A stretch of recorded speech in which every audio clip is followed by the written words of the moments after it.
Back in the late 70s, Noland Adams and I used to travel a lot together. Noland wrote several books on Corvettes. He was doing a lot of research at the time, and I was trying to help him out.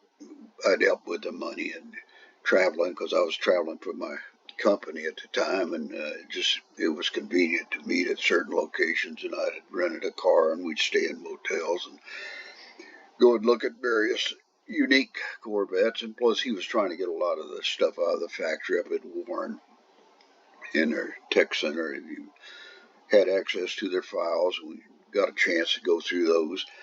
But he and I talked a lot, and one of our trips we got to talking, and he'd just got a call from some gentleman that wanted some information regarding this XP887 Corvette, this rear engine car.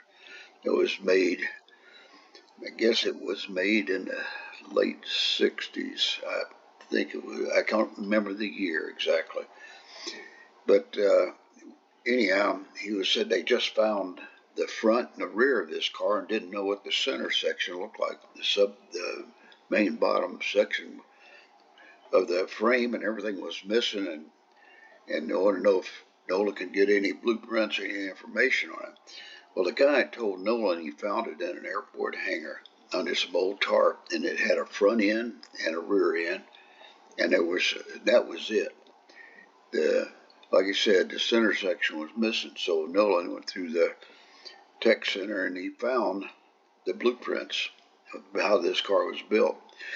Of course, it was only a one-off car, and it was a horrible handling car, according to Nolan too. So the test, they did it. They hung a 327 out the back behind the differential. I mean, it was weighted so bad in the back it could hardly steer through turns. So anyhow, the guy apparently got the prints and he rebuilt it. We happened to find it in the Sloan Museum in the 80s, early 80s. I think we were up at Sloan and up in Flint, Michigan, and this was the car that he restored, or whoever did.